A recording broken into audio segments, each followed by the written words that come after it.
Good evening and welcome to the KTWU studios on the campus of Washburn University. I'm Val Vandersloot, General Manager for KTWU. And I'm Bill Fiander, Lecturer of Political Science for Washburn University. KTWU and the Washburn University Political Science Department are proud to bring this evening's debate forum to you. It's our mission at KTWU to be a resource for education, knowledge, and insight, and provide you with the resources you need to exercise your rights as an informed voter. The Washburn University Political Science Department has a long tradition of providing real-world experience in the study of governments, public policies, and political behavior using both humanistic and scientific perspectives and skills to examine the countries and regions of the world. We take great pride in providing a neutral ground for open discussion on politics and policies and conducting public issues forums like this one. Now, please stay tuned as we bring you the candidates running for the 2nd Congressional District of Kansas.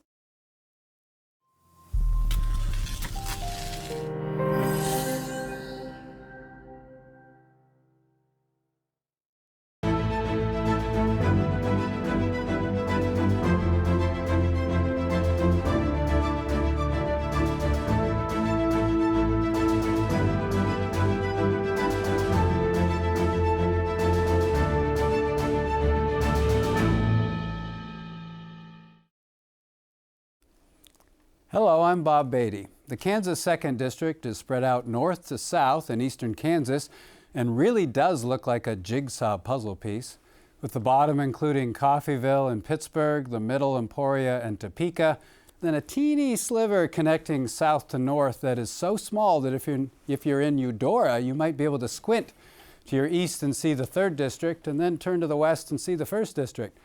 The section used to be larger, but Lawrence was taken from the 2nd District after the 2020 census. Then at the top you have a bit of Kansas City and Leavenworth, Atchison, and Sabetha. The current representative is Republican Jake LaTurner, but in April he announced he wasn't running for re-election.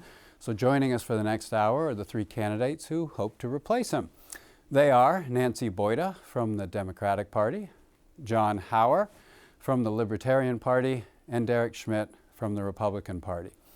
This forum is a partnership with the Political Science Department at Washburn University and KTWU. I'll be asking some questions, and the candidates will also be taking questions from our audience members and from you on Facebook. Now, candidates, by the rules of this forum, you've each been given 90 seconds for your opening statement, and we start with John Hauer. Thank you. First of all, it's nice not to be the youngest one at one of these things for once, so I might even dust off some jokes about the baby boomers, so look out. Ladies and gentlemen of the jury, please stop. Stop giving up your choices. Stop giving up your power. Stop giving away your rights. Stop giving away your freedom. Every time you ask the government for help, every time you ask the government to regulate something, every time you ask the government to tackle a problem for you, you're giving away your power. Every time the government does anything, it comes with strings attached, it comes with a loss of personal control and accountability, and it comes at the expense of us, the taxpayers.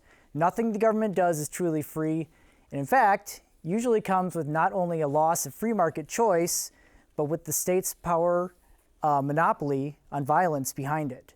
So, next time you're asked to vote on the tax increase, please say no. Next time you're asked about increasing a budget, please say no. Next time there's an issue, handle it yourselves instead of asking the government to step in. Because we are still the freest country in the world and by far the best place to live. And rather than win any election or get your vote, I'd much rather continue to live in a free country. For your sake, for mine, and for the sake of generations to come. All right, thank you. Everyone senses how important this election is. Solutions are in the center, not the extremes. In Congress, I was known as an independent, moderate voice who had the courage to break with their party. 18 years ago, I voted against my party more than a dozen times on immigration. I firmly believed that we had to secure our borders first. That took courage. Then just 3 months ago, I came this close to losing the primary because I took a stand on an extremely controversial and volatile issue, and that took courage. Derek has never shown that kind of courage. When we needed him, he didn't stand up to Brownback and his crazy tax experiment. It was his irresponsible legal opinion that gave Brownback the legal cover he needed to decimate our Kansas economy. He didn't stand up to Trump and his effort to overturn the election. Derek caved. Even though he knew it was the wrong thing to do, he caved. Thankfully, the sham lawsuit was thrown out by the Supreme Court. Derek opposed Medicaid expansion even though our hospitals pleaded with him. He used our taxpayer money 6 times to try to repeal the Affordable Care Act, but he failed, and 6 times the Supreme Court upheld it. I'm here to make it clear where I've always stood. I'm a moderate, independent voice who believes that solutions are in the center and that we can only solve our country's big problems with courage and independence, not from the extremes, but from the center. All right, Derek Schmidt. Thank you for joining us tonight and being part of this ongoing great experiment in constitutional self-government. Nearly 2.5 centuries, America has been in the midst of this experiment, and tonight we're part of it. We have a lot of challenges in this country, big, tough problems, and we need serious people who are willing to go to Congress, fight for the values of Eastern Kansas, and work with other people from around the country who similarly are there to try to come to agreement and make this country better, leave it better than we found it. In order to do that, and that's why I'm running, you have to listen to people in the 2nd Congressional District, and I've been dedicated to that. In the 6 months since I entered this campaign, I've traveled to every corner of this district. I've visited each of the 27 counties, not once, but at least twice.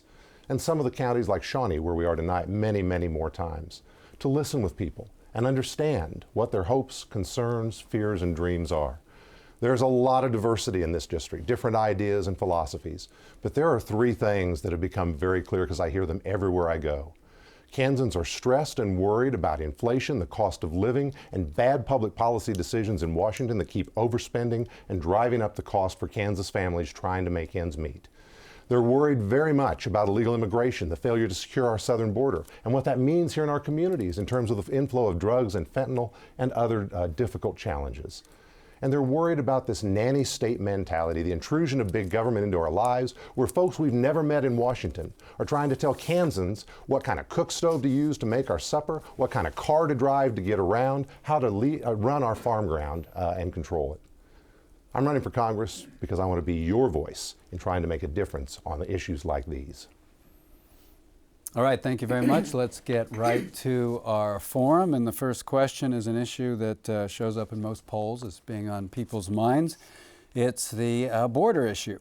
So Congress turned down a bipartisan plan on the border that included $400 million to hire 1,300 border agents, $755 million to hire 1,600 asylum officers and staff, $239 million for Border Patrol officers to stop fentanyl, nearly $1 billion for drug detection, also $4.7 billion for a fund to counter migrant surges.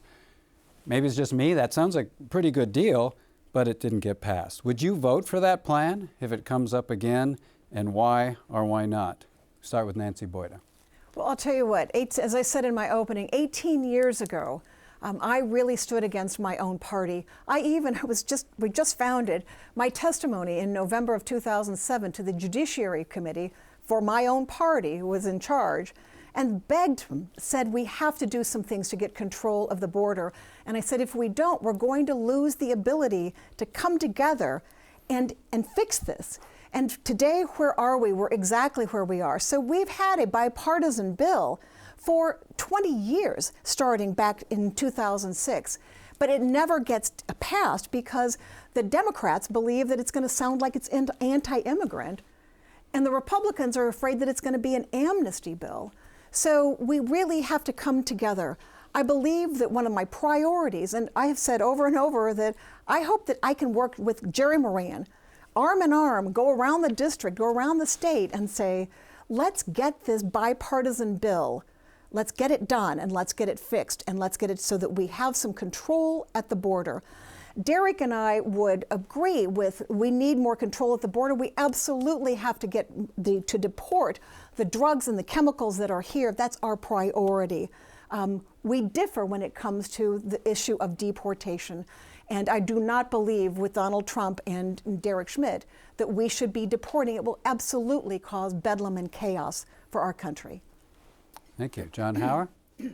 Well, I definitely don't believe in open borders like some libertarians do. I believe in securing our borders. As far as this bill in particular is concerned, I would definitely have to take a look at it and know the specifics, because that sounds like an awful lot of money. And I am definitely not for huge budgets. I'd have to say I'd have to get with a lot of people that are smarter than me on this one and get their opinion on it and have them look it over with them, and make my decision from there. Derek Schmidt. Well, I think one of the most important issues facing our country is securing the southern border and getting a handle on our broken immigration system. What I don't believe is that if we keep doing what we've done for the last 18 or 20 years, we're going to get a different result. And here we are, all these years later, with the border still wide open, and it's still a political football being kicked back and forth. Look, you talked about a bill here, Bob, that was thrown up in the middle of an election year, and there's a lot of talk about it being bipartisan. I don't think whether it's bipartisan or not bipartisan is the test. The test is whether it would be effective, whether it actually helps us get control of the southern border. There was a bill came out of the House of Representatives more than a year ago. It was H.R. 2. H.R. 2 indicates it's one of the priorities for the current leadership. Passed out, it's been sitting in the Senate with no action for well over a year. I'd like to see that bill taken up and passed, but of course that's not what the Democrat leadership in the Senate wants to do.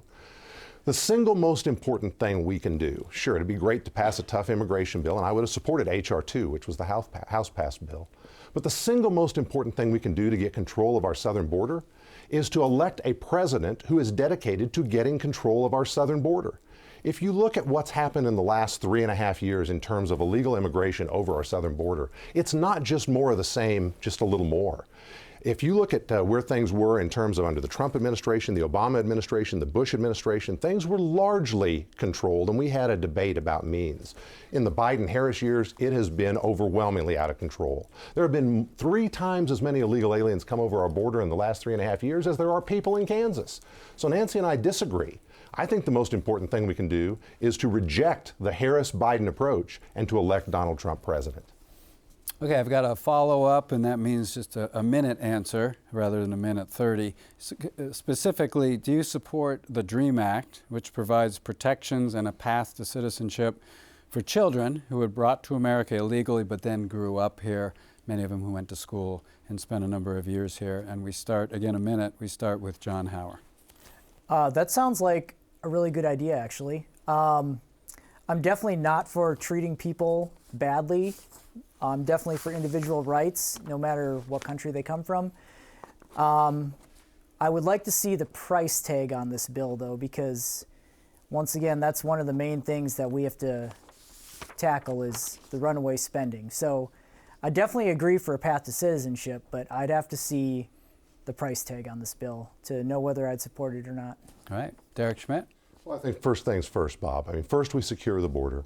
Then we deal with this influx of people who have come in the last 3.5 years, 3 times the population of the state of Kansas, maybe more. Then we can have a discussion about what we want the immigration system to look like in terms of putting America first, America's needs, who we want to have here and who we want to exclude from the country.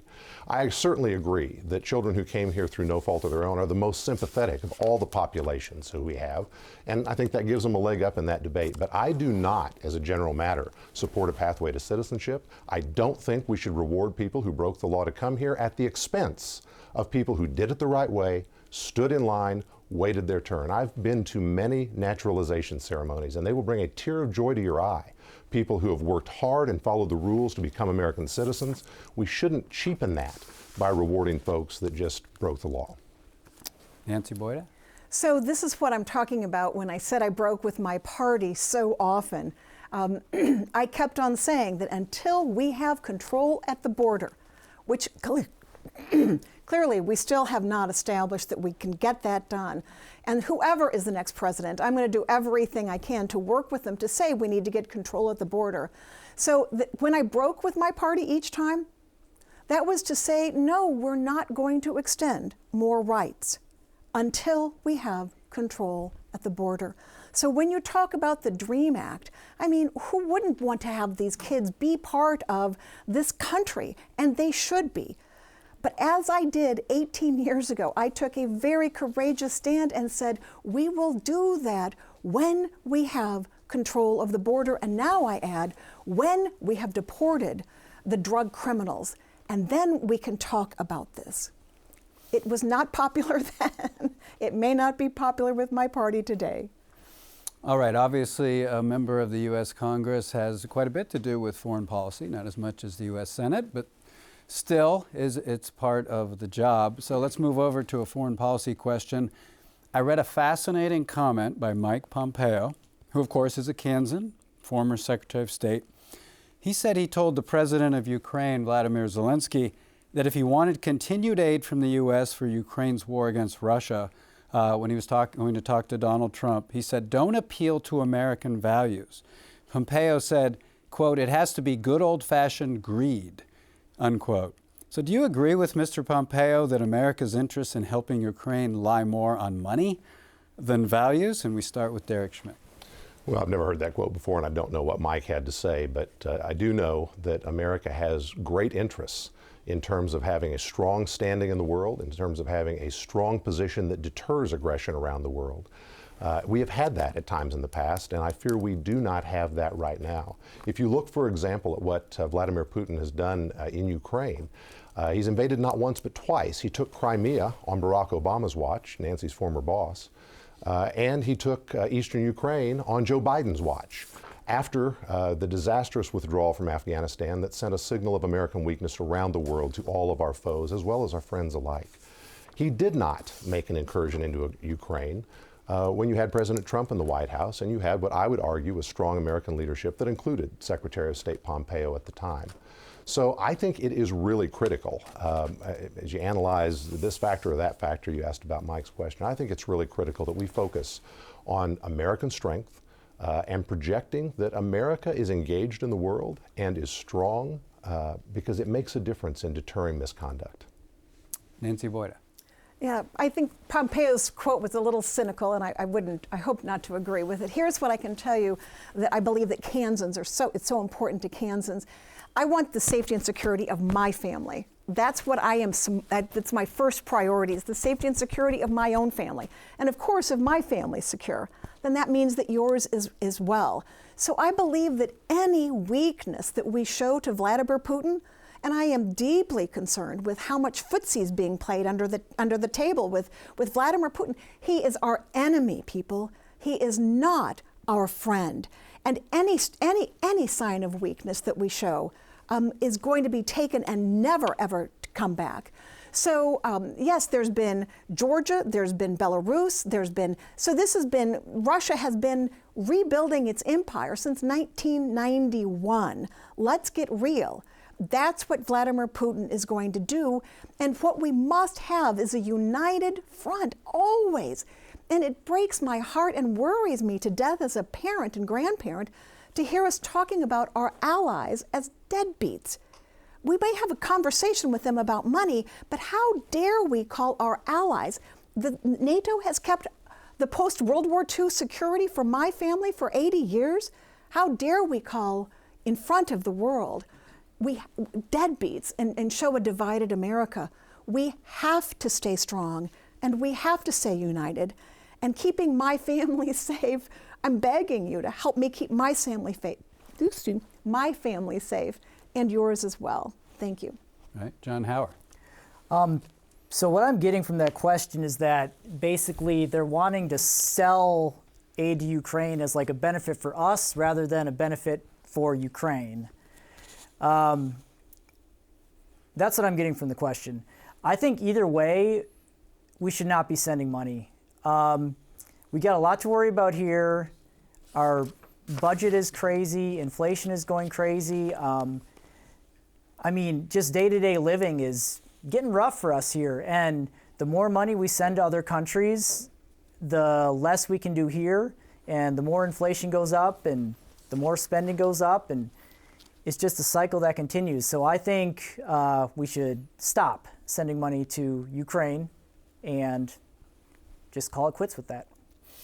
All right, we're moving now to the abortion issue, which is an issue that we see in state legislative races all the way up to Congress and the presidency. So please tell the voters your personal views on abortion and whether in Congress you would vote to ban it if that opportunity came about. And also, how do your views fit with the 2nd District, where nearly 60% voted no to giving the Kansas legislature the power to ban abortion? in the 2022 abortion vote in Kansas? Nancy Boyda. Well, sitting here as the only woman on in this panel, I certainly have a vested interest in making sure that women, not men, it's women who need to be making their own personal, private, important decisions. And yes, the 2nd District voted overwhelmingly to say that women should be making those decisions. But Derek Schmidt has turned around and said he didn't even hear when we voted no. And he's kept on pushing and pushing and pushing with Kansans for Life. The last 2 years, they have introduced bills that ban abortion. And as a woman, when we say no means no, that's a very important thing for a woman. So I would vote. I was asked yesterday, well, what about a nationwide right to have an abortion? And I'm going, I want the best for the Kansas women. Well, of course I don't. I want the best for women in Georgia and women in Alabama and women in Texas and Louisiana. I'm not about to sit by and make sure that Kansans get taken care of and leave the rest of the women in this country to figure out the worst of the things that are happening to them. So yes, of course I would vote to reinstate Roe. I would absolutely be thrilled to go to Washington, D.C. and to cast that vote. John Hauer. Well, personally, I am pro-life. I believe that this is an issue that nobody's mind has ever been changed by arguing about. Just a moral issue like this, as I see it, is something that only life can change your mind. But I am pro-life. I'm a Catholic. I'm pro-life. I believe that our personhood begins at conception and continues till we die. And I would definitely support anything in that direction. I would like to say that maybe a better way to think about tackling this problem, more positive way to look at it, is basically instead of saying ban abortion or legalize abortion, just discussing when a person becomes a person. I think that'd be a little bit more constructive, a little bit more scientific, a lot less divisive, as this issue can very well be. All right, thank you. Derek Schmidt. Well, I am pro-life. I've said that many times in the course of my public service career, and I believe that we are better when we have less abortion, not more. I also believe that as a matter of public policy, this has been decided, that with the current state of the law, this is now a matter to be decided state by state. And that's certainly the view, for example, of President Trump. So it's clear there's not going to be a federal abortion ban proposed or seriously considered, and certainly not signed into law by the president, regardless of who wins the presidential election, nor do I advocate such a thing. I think we need to leave it to the states and respect the state decisions. And although I would have favored a different outcome on the Kansas vote, I said after it was cast, we have to respect that vote. And I believe that's true. I think Kansas needs to chart its path forward on this. So we had a presidential debate, one between Kamala Harris and Donald Trump. I love debates, wish there was more, but there hasn't been, maybe in 4 years. But you know, in the debate, both candidates maybe didn't answer the questions. That's their choice, and in the choice of any candidate. But there was one question that surprised me that a candidate did not ask. And one of the candidates, and as soon as they didn't, I said, I think we're going to have to ask this at the 2nd District Forum. And one of the candidates didn't answer when asked who won the 2020 presidential election. I guess I thought people knew that. So I'm going to ask all three candidates here, in their opinion, who won the 2020 presidential election. We start with John Hauer. Well, I really wish it had been Jo Jorgensen. I met her personally, and she was amazing. Like, she's the kind of lady who would wake up, or her plane landed in Wichita for our convention. She did a run and then got on to business. Like, she was the real deal. But I mean, the votes were cast, and as far as I know, Joe Biden won. All right, thank you. Derek Schmidt. Well, of course, Joe Biden won the election, but let me tell you who lost. The Kansas families who are paying 20, 25, 30% more for their food, their gasoline, and everything they have to pay for because of the poor policies that followed that Biden election. The families who are worried about fentanyl pouring over our borders and are worried about the violence that we have seen right here in our Kansas communities because of the open southern border that are a result of that 2020 election outcome. The families who, of course, lost loved ones in the disastrous pullout from Afghanistan, and the families who have had to deal with overregulation on everything they deal with in their lives here in Kansas. I hope we can reverse that outcome in this election and elect Donald Trump. Nancy Boyda. Well, I would like to say, first of all, that I've been hearing some just alarming stories that make it sound like right now we're getting ready to position that if Donald Trump does not win again, that we will go into potential chaos. And I'm begging each one of you who's listening, get prepared for it now. This is our democracy. The free and fair elections and the peaceful transfer of power, if we lose that. So, of course, Joe Biden won the 2020 election, but that did not stop Derek Schmidt from filing a lawsuit using our taxpayer money to try to overturn it. Now, thankfully, the Supreme Court threw it out almost immediately because it had no basis. But we need to understand that whatever Derek Schmidt just said was a bunch of word salad. But for crying out loud, I am begging each one of you to look into your soul right now and say, what are you going to do on November 6th? Is Donald Trump going to claim victory before the votes are even counted? I'm sending up the alarm bells that are saying it absolutely looks like it. This is the very fundamental core of our democracy. Derek Schmidt has already shown us that he cannot be trusted, and there is no reason to believe that he'll be any different this time. All right, thank you. Now we're going to maybe a different spin on the drug problem, maybe not, but over my very, very short lifetime, you'd be surprised that I've seen crises involving crack cocaine, heroin, opioids, and now it's fentanyl. So the Department of Homeland Security reports that the vast majority of fentanyl is smuggled into the United States via legal routes by, wait for it, U.S. citizens. So Americans are bringing in drugs for other Americans. So I want to approach this, how do we address the demand side of the equation regarding the drug problem in America with the idea that, yes, that crackdowns can stop some of the drugs from coming in, but like a river, it will find a way if that demand is always there. And we start with Derek Schmidt. Well, I absolutely agree. You have to do both, Bob. You have to deal with supply and you have to deal with demand. I've had 12 years in a law enforcement career prior to leaving public service. I worked very closely with our law enforcement partners around the state and at the border. I'm proud to be endorsed in this race by law enforcement organizations, including the Border Patrol. And so I see the importance on the supply side. But I also see the demand side, and you know I've said this for the entire time of my public service. One of the things we did on my watch as Attorney General was we sued many of the large drug companies and distributors. And we accused them of essentially turning a blind eye deliberately for profit, peddling addiction for profit, in terms of opioid addiction, trying to drive up profits that way. We won most of those lawsuits. Some were still pending when I left office, and I handed them off to my successor. And as a result, we recovered an unprecedented amount of money for Kansas to use in funding anti-addiction programming. We got with the legislature and the governor, who was of the other party. We worked together. We passed the Kansas Fights Addiction Act. And there are now ongoing grants to communities all over this state supporting creative efforts to try to deal with the demand side of addiction.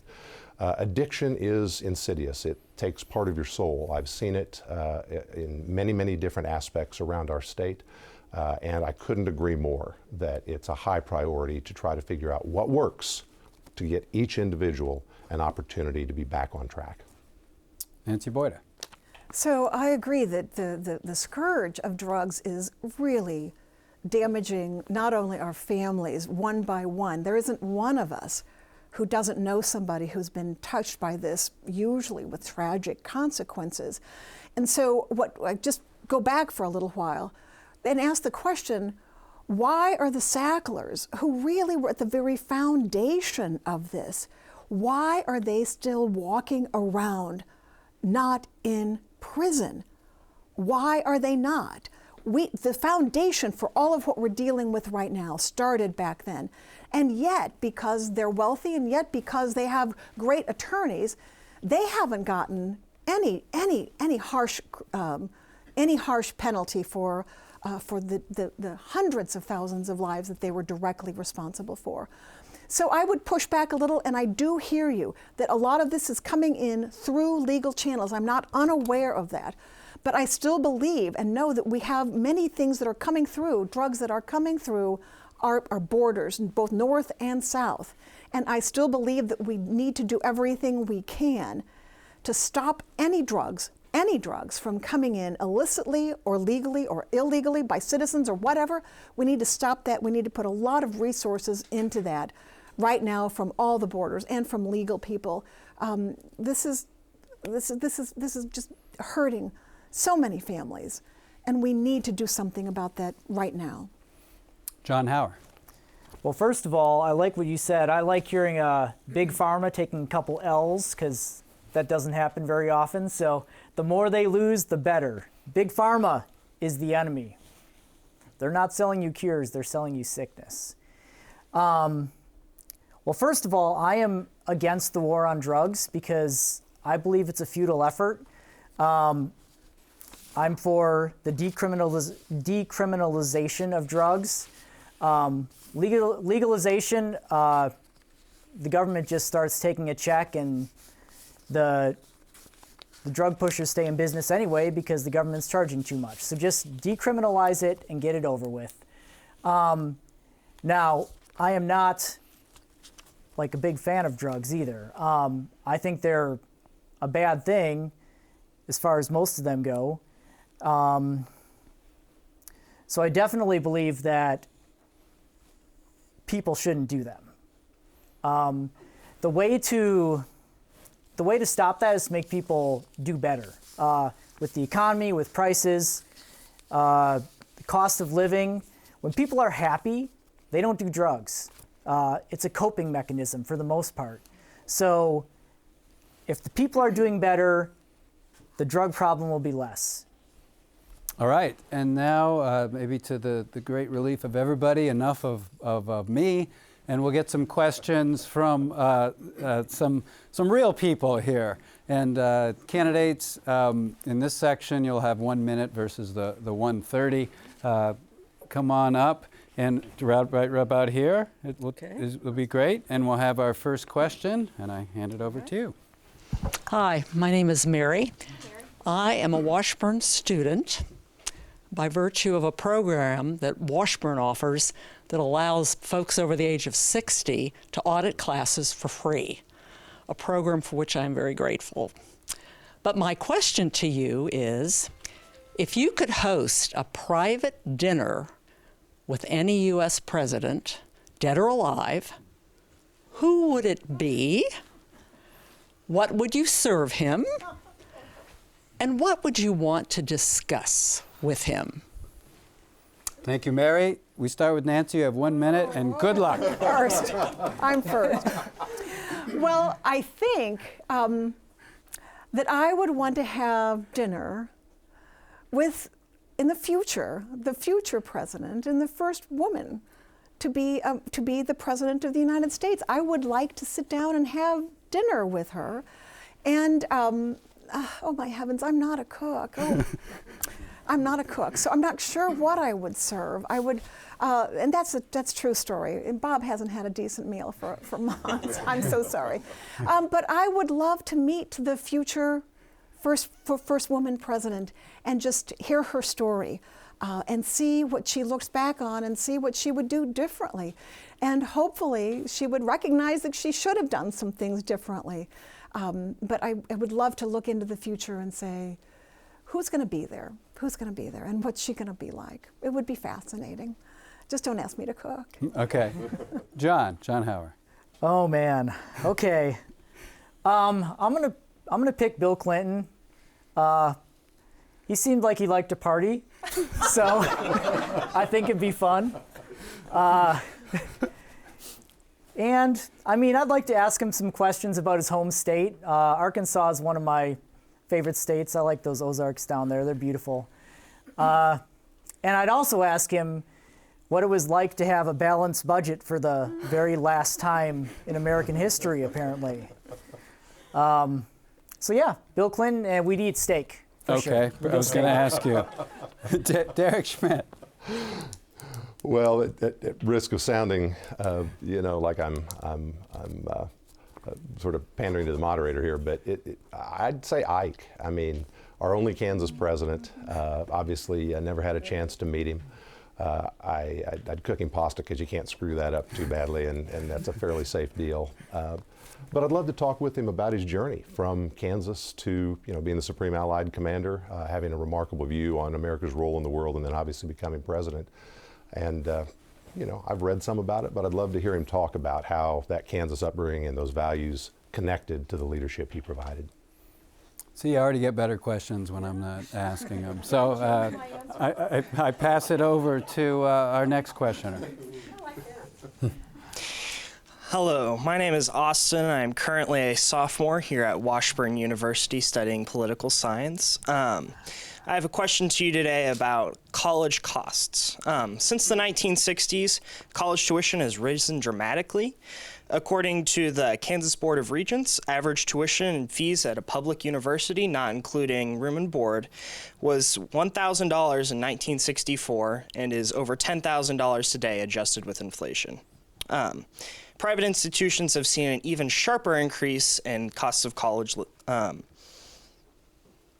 They were around $2,000 in 1964 and are over $38,000 today. All of these rises in prices have increased since the Higher Education Act of 1964.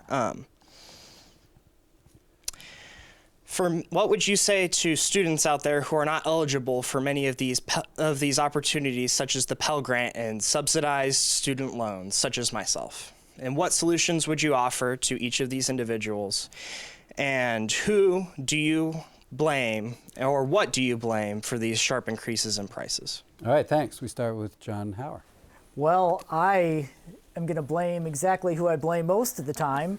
What you said about it started with that Hire Act sounds like a government program. So I'm going to blame the government for getting involved too much with higher education. It's my belief that when the government gets involved with things, drives down competition and drives up prices.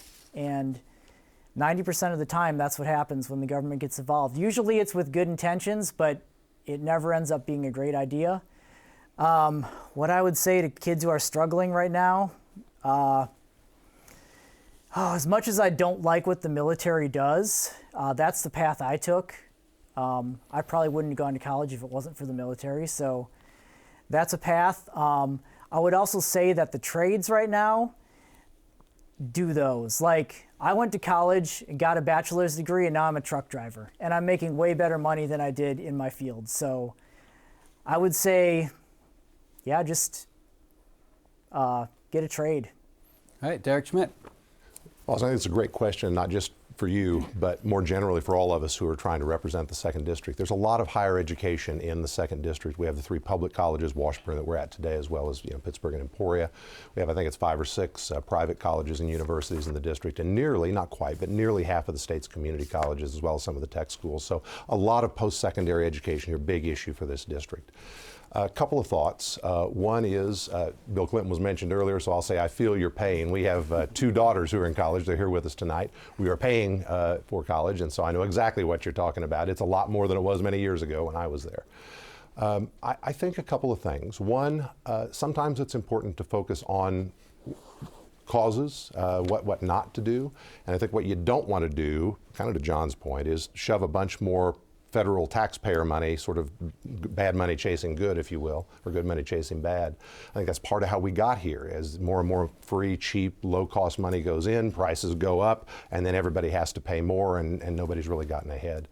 I would agree with the general point of, we try to figure out a way to help folks like you help themselves, and we also do a better job of trying to show folks college is terrific. It's a wonderful thing. but it's not the only good choice post-high school. All right, thank you very much. We'll get right to our next, Nancy Boyda. So, I told you I'd make a mistake. I told you I'd make a mistake. Yeah, Nancy. Austin, I think you might be 0 for 3. We have a lot of issues going on in this country. I can't describe to you, it's as long as my arm. The list is just endless. And college education, college tuition is among those things. I believe that what I'm concerned about is our national deficit and our national debt. And so taking on more, somebody asked me about daycare, and I'm like, I hear you. We need help with daycare. I get it. Is it the federal government's role? And so I might gain some or lose some here, but I don't believe that we should have across the board been doing all of the school loan forgiveness. Okay, how about medical debt forgiveness? There's so much need. So what it looks like to those of us who are not really involved is there's a whole lot of building going on. There's a whole lot of building going on.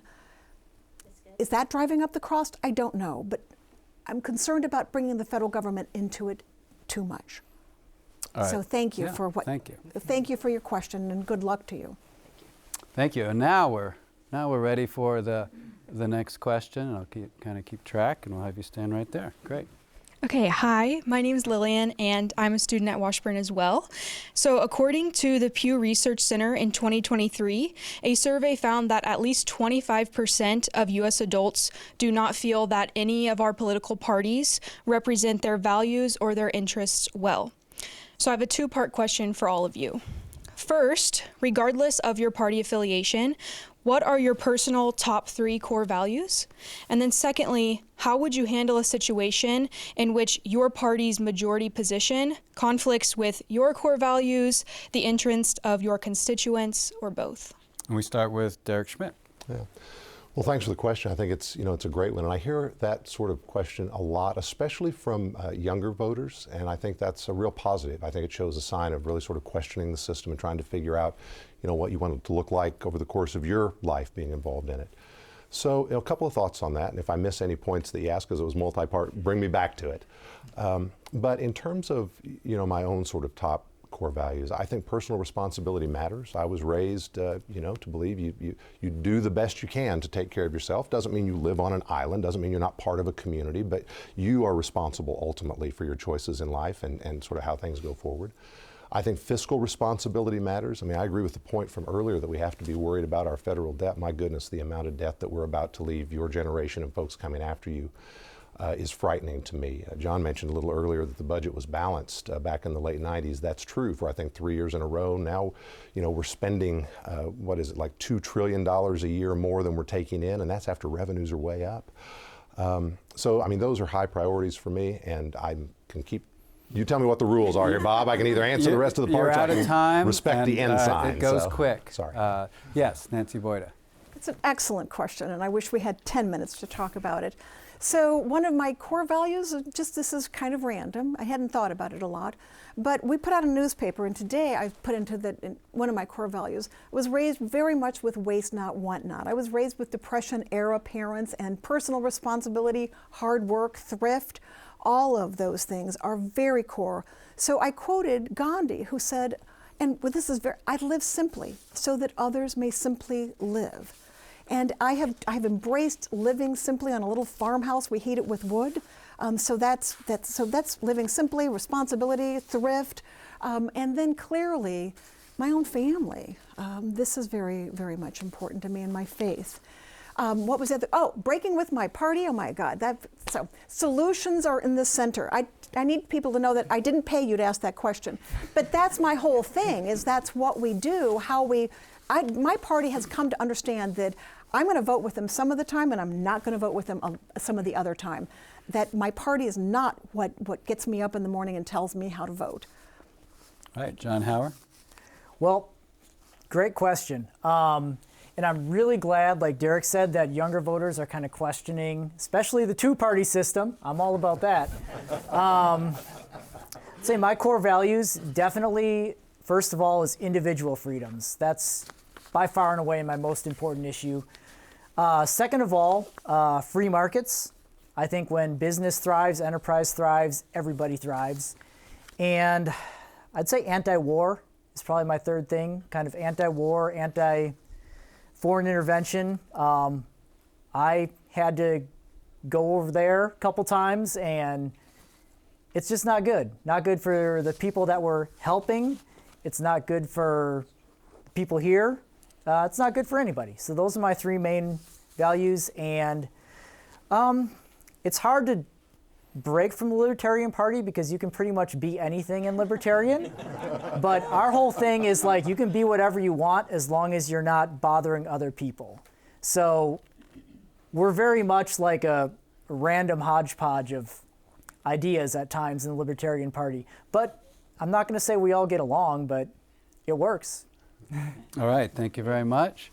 We go to our next questioner, and I want to make sure we get the next two questions in. So, timekeepers, let's go 50 seconds. As long as we're equal, I think we should be fine. So, go ahead. Hi, my name is Philip. I'm also a student at Washburn University. And Donald Trump said that to him the most beautiful word in the dictionary is tariff, so I thought I'd ask you a question about it. He certainly implemented a variety of tariffs during his administration, and many of them remained unchanged in Joe Biden's presidency. Thus, I think it stands to reason that the United States will maintain some version of the current tariffs under the administration of either of the presidential candidates. How would you go about finding the proper balance when implementing tariffs such that they effectively protect American jobs and manufacturing, yet are not anti-competitive and will not result in retaliatory policies from affected countries? All right, we start with Nancy Boyda.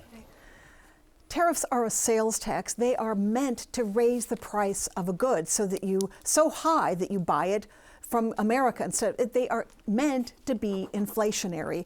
And China doesn't pay any of the tariffs. The Dollar Tree pays the tariffs when they go get their stuff from the port. It's the Dollar Tree, not China. If we could just get that across. And then guess what? The Dollar Tree, where everything used to be $1, now it's $1.25. Tariffs have devastated Kansas farms. $1 billion a year from Kansas farms. So can we make it much more targeted? And to be honest, I don't understand why Joe Biden has pulled them back. And I would beg that he would have. I don't agree. And Donald Trump is saying that he's going to do a 60% across the board. If that doesn't strike fear into everybody's heart, it will be massively inflationary, cause an enormous amount of economic disruption. Targeted tariffs. Targeted tariffs. All right, John Hauer. I love that you asked that right after I mentioned free markets. That's awesome. So, yeah, I'm very anti-tariff. I think there should be no tariffs. I think there should be free global trade. I believe that everybody benefits. At this point, we're kind of a global economy, and it is what it is. There's no going back on that. It's a global economy. The more we benefit each other with trade, the more everybody wins, the more peace there is, the more prosperity there is. So I would say no tariffs, no tariffs ever. Just no. Free market. All right, Derek Schmidt. Well, I've said throughout this campaign, I'm generally a free trader. That's what I believe. It's my philosophy. I also recognize we live in the real world, and sometimes a mere absence of tariffs doesn't equal free trade. For example, when we are flooded with cheap goods from China, sometimes, in the more extreme examples, made with the equivalent of modern slave labor, paid pennies per day, if anything at all, that's not free trade. That's an unfair playing field. And I think there is a role for tariffs or other tough trade policy to try to balance that out. So I do think you have to have a fairness in your trade policy. And that's not a shocking presentation. That's generally been American policy for as long as I can remember, many years before. I think President Trump was very effective in using the threat of tariffs to bring folks to the table to negotiate better trade deals. For example, the rewriting of NAFTA into USMCA. And I think that's been an effective negotiating strategy. But I am reluctant to embrace the idea of sort of all tariff all the time. All right, thank you very much. And it's our last question. Again, you can celebrate or be upset. It depends on how you feel. There we go. Hello, my name is Elizabeth Cox, and I'm a first-generation student at Washburn University. I'm planning to move into an apartment in the near future, but I've ran into two key issues. Housing is quite expensive and competitive. Currently, the average price of rent in Kansas is $1,200, while nationally it's $1,700. $1,500. Unfortunately, many students like myself end up working full-time to balance both the cost of housing and education. So my question to you is, how do you plan to address the issue of and ensure affordable housing, particularly for students and working-class citizens like myself? Start with John Hauer. Well, I would like to blame the usual culprit, the government. I think that if we deregulated all the building regulations, and not all of them, I mean, we don't want stuff just falling down, but I mean, I'll bet, I don't know how thick that book is, but I bet it's a real thick book. Just start going through there top to bottom, deregulating as much as possible. If contractors are building and making more money, they'll do it. And with more supply, there'll be cheaper prices. And I think, deregulation is the key. And thank you, Derek. And we're going to, again, going 50 seconds. Thank you. In general, I agree with that approach. I think, I was meeting with a group of builders here in Topeka not too long ago, and we had exactly this discussion. How can we make it so that you all who build housing for a living will do, or rehab housing for a living, will do more of it?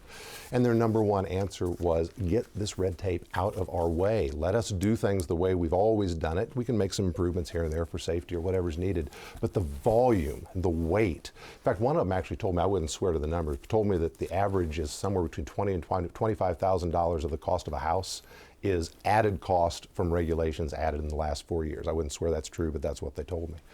And so I do think that can make a huge, huge difference. What I think we don't want to do is have the federal government step in and subsidize even more. That's just going to drive the price up. I know one of our presidential candidates has suggested that, and I think it's going to make things worse, not better. All right, Nancy Boyda. So thank you for the question. This is a huge issue. And I can't believe that I can hear my opponent say that he doesn't think that we ought to do something about this. The free market isn't taking care of it. In a lot of the second district, it costs a lot more to build a place to live than you can even sell it or rent it or do anything. So the builders are building houses where they can make money, but that may not be a place that you can afford to live in.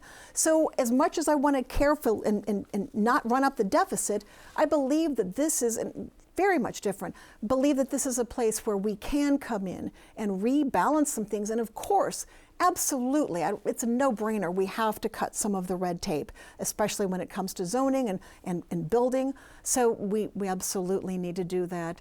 And I wish you all of the luck in the world, because it's really hard to find a place to put a roof over your head today. So we need some increased inventory. Thank you. All right, thank you all for answering those questions, and thanks for the questions. Well, we have wrapped up the question and answer phase of this conversation, and it's time for our candidates to now make their final case, at least in this forum, directly to the voters of the 2nd District. They will each have 1 minute and 30 seconds to do so, and Derek Schmidt is going to go first.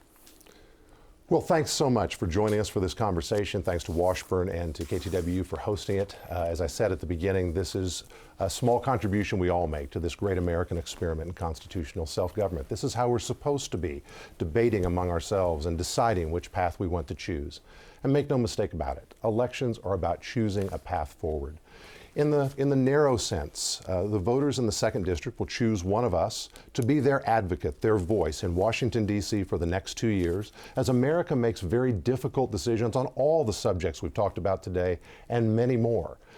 You want somebody, I believe, who best reflects your values and who you believe will be an effective advocate on your part to try to get things done. I hope that I can earn your vote in that sense. I've had the privilege of being your advocate for several years as Attorney General, and I'd like to continue that as your member of Congress. It's also true that none of us goes to Washington in a vacuum. Each of us will go out there, whoever is selected in this race, and be part of a much broader system. My Democrat opponent likes to say how often she broke with her party. What she doesn't tell you is how often she supported her party. She voted with Nancy Pelosi 95% of the time the first time. Her very first vote in Congress made Nancy Pelosi Speaker.